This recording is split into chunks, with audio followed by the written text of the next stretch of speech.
గ్రంథం 7వ అధ్యాయం. రాజైన దర్యావేషు ఏలుబడి యందు 4వ సంవత్సరము కిస్లేవు అను 9వ నెల 4వ దినమున బేతేలు వారు షెరెజెరును రెగెమ్మెలకును తమ వారిని పంపి, ఇన్ని సంవత్సరములు మేము దుఃఖించినట్టు 5వ నెలలో ఉపవాసముండి దుఃఖింతుమా అని యెహోవాను శాంతిపరచుటకై మందిరమునొద్దనున్న యాజకులను ప్రవక్తలను మనవి చేయగా, సైన్యములకు అధిపతియగు యెహోవా వాక్కు నాకు ప్రత్యక్షమై సెలవిచ్చినదేమనగా, దేశపు జనులందరికీ యాజకులకును నీవి మాట తెలియజేయవలను. ఈ జరిగిన 70 సంవత్సరములు ఏటేటా 5వ నెలను 7వ నెలను మీరు ఉపవాసం ఉండి దుఃఖము సల్పుచు వచ్చినప్పుడు నా యందు భక్తి కలిగియే ఉపవాసం ఉంటిరా.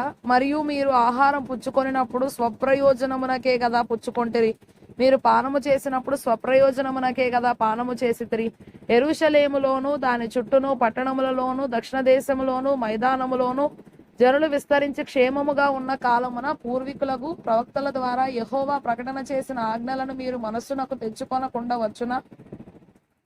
మరియు యెహోవా వాక్కు జకర్యాకు ప్రత్యక్షమై సెలవిచ్చినదేమనగా, సైన్యములకు అధిపతియగు యెహోవా ఇలాగు ఆజ్ఞ ఇచ్చి ఉన్నాడు, సత్యమును అనుసరించి తీర్పు తీర్చుడి, ఒకరి యందొకరు కరుణా వాత్సల్యములు కనపరచుకొనుడి, విధవరాండ్రను తండ్రి లేని వారిని పరదేశులను దరిద్రులను బాధ పెట్టకుడి, మీ హృదయమందు సహోదరులలో ఎవరికిని కీడు చేయదలచకుడి.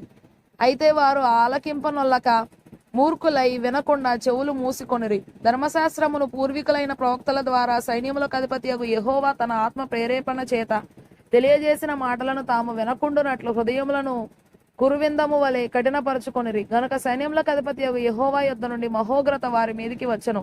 కావున సైన్యములకు అధిపతియగు యెహోవా సెలవిచ్చినదేమనగా, నేను పిలిచినప్పుడు వారు ఆలకింపకపోయిరి గనక వారు పిలిచినప్పుడు నేను ఆలకింపను.